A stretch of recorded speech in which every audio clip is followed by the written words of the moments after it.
Hola, ¿cómo están? Espero que estén muy bien. Yo soy Nicole y bienvenidos un día más a mi canal. Hoy vamos a hablar de cómo los humanos establecemos asociaciones.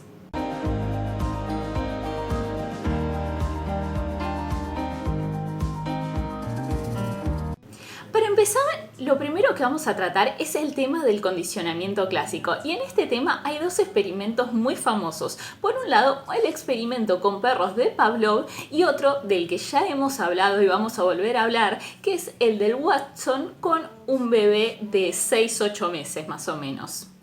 Vamos a empezar por el experimento de Pavlov.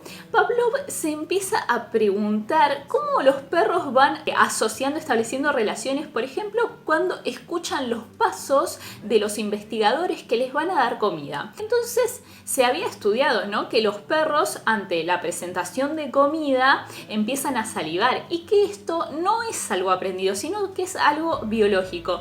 Entonces lo que deciden hacer en este experimento es que antes de presentarle la comida, lo que van a hacer es sonar una campana. Seguido de la campana se le presenta la comida. Entonces se va viendo cuánto salivan ellos. Lo que después se realiza es que al presentar la campana solamente se ve que los perros ya empiezan a salivar. Es decir, aprendieron la misma respuesta que tenían ante la presencia de comida, ahora la tienen para la campana. Lo curioso de esto es que si nosotros dejamos después de varias veces de presentarles la campana, presentarles la comida, esa asociación, digamos, va a desaparecer. En realidad no es desaparecer, sino que se vuelve a producir otro nuevo aprendizaje y ya deja de estar, digamos, asociado a la comida, y esto lo conocemos como extinción. Pero esta es la extinción del condicionamiento clásico, no hay que confundírsela con otra que es la extinción del condicionamiento operante. Acá digamos que esas dos asociaciones de cierta forma desaparecen, ya no se relacionan entre sí. Aunque bueno, algunos sugieren que en realidad siempre queda un poquito asociado, pero ese es otro tema. La cuestión es que al presentarles la campana ya no va a ser la misma respuesta de salivación si no se les presenta la comida después de varias veces de presentarle la campana. Y otra cosa súper curiosa de esto es que si ahora al sonido de la campana lo emparejamos, por ejemplo, con una luz o con una música, después la música o la luz también va a ser capaz de generar la respuesta de salivación. Y esto también sucede en humanos.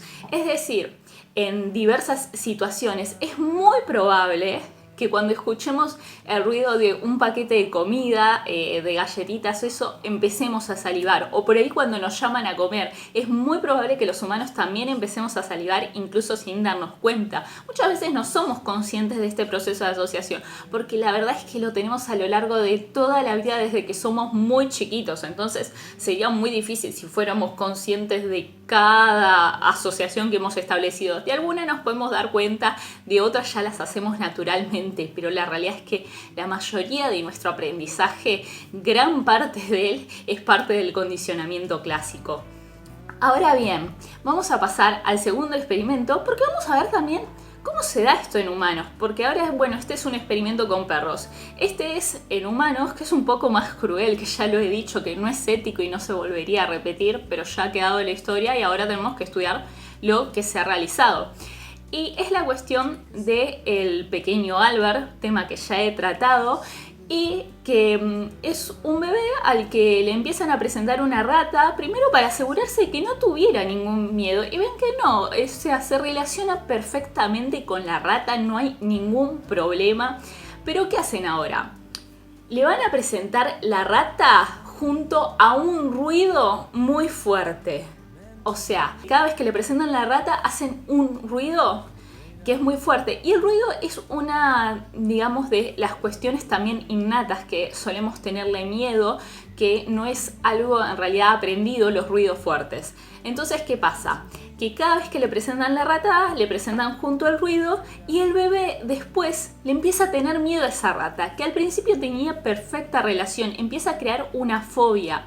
Y no solo crea una fobia, sino que también lo que se llama generalización del estímulo, es decir, que le tienen miedo a cosas similares, puede ser a un conejo. De hecho, creo que una máscara de Papá Noel que el propio Watson se puso en la cara, le tenía miedo a cosas blancas como algodones, todo lo que fuera similar a una rata o tuviera alguna característica similar, él le tenía miedo, y esto se llama generalización del estímulo. Y también puede suceder en el caso del experimento con los perros, en el que yo, por ejemplo, puede ser que no solo reaccione así ante la campana, sino ante sonidos muy similares también presente esta respuesta de salivación. Entonces también puede hacer que le tengamos miedo a otras cosas, a estímulos que sean parecidos y que no necesariamente haya sido con ese estímulo con el que se estableció la asociación. Ahora, por ejemplo, supongamos que un nene chiquito está por tocar una estufa caliente y la madre le dice cuidado. Y finalmente toca la estufa caliente. Y después el niño relaciona el cuidado a una respuesta de miedo y no solo frente a la estufa caliente, claramente. Otra de las cuestiones también, por ejemplo, si a un niño o un adulto, no importa eso, no tiene ningún problema con los perros, se lleva bien con los perros, hasta que un día un perro lo muerde y empieza a tener miedo de los perros. Ahí se produjo una asociación, ¿no? Que son este tipo de asociaciones que hablábamos, como el perro ahora va a generar una respuesta de miedo.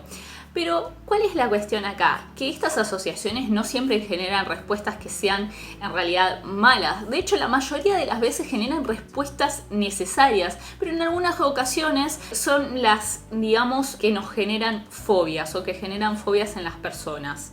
Sin embargo, también puede ser que lo relacionemos cuestiones, estímulos que ya están condicionados con otros estímulos y que al final esos estímulos nos resulten como algo agradable. Yo en el video anterior daba el ejemplo del mate, pero ahora lo voy a dar con un análisis diferente. Pongámosle que yo tomo mate y estudio, y el mate está condicionado como algo que me es agradable y el estudio no necesariamente. Entonces, a la larga de repetir ese proceso, voy condicionando al estudio como algo que es agradable y después el estudio me resulta agradable. Es decir, ahí también se produce una asociación.